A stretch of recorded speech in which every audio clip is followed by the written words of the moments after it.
Well, sir, it was a fine summer's day in the wilds of the Sierra Nevada, and folks in the little town of Amaville were just minding their own business as they usually did. You see, in those parts there was a crazy old prospector by the name of Jeb, and he was as mad as a hatter with a beehive in his trousers. Jeb was a man who spent more time talking to rocks than to people, and he had a mule named Old Pete, who was about as stubborn as a Missouri mule could be. Now, you might be wondering why anyone would want to spend their days talking to rocks and a mule. Well, sir, that's the thing about Jeb.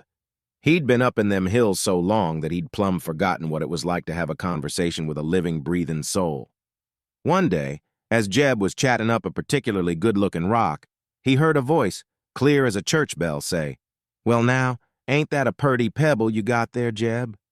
Jeb, he jumps about a foot in the air and looks around like a cat that's just been thrown into a bathtub. But there was no one to be seen, no sir. Just him and Old Pete, who was doing his usual trick of staring off into the distance like he was pondering the mysteries of the universe.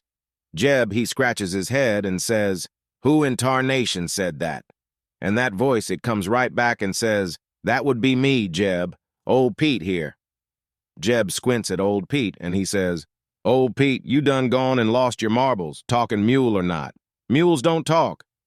Old Pete, he flicks his ears and says, "Well, maybe that's 'cause you never took the time to listen, Jeb.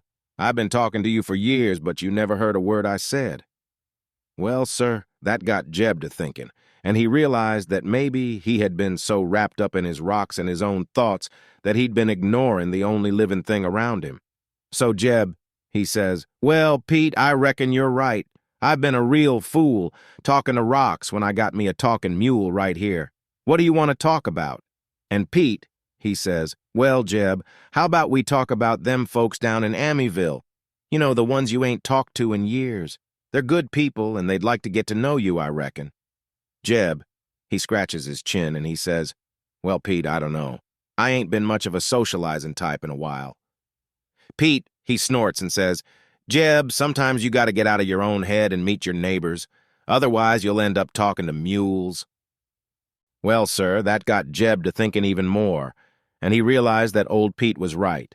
So he packed up his pick and his pan, and he headed on down to Amaville. Now, when he got there, folks was surprised to see him, and they welcomed him with open arms. They listened to his stories of the hills, and they told him their own tales of the town. Jeb, he laughed and talked with the townsfolk, and he realized that he'd been missing out on a heap of good times. And from that day on, he didn't just talk to rocks and a mule. He talked to people, and he found that there was a whole heap of treasure right there in Amaville, and it wasn't buried in the hills. So, the moral of the story, my friends, is this. Sometimes we get so caught up in our own world that we forget to reach out to our neighbors. And if we don't take the time to connect with the folks around us, well, we might just end up talking to mules. And while Old Pete was a fine mule, he couldn't quite hold a candle to a good old-fashioned conversation with a human being. So don't be like Jeb.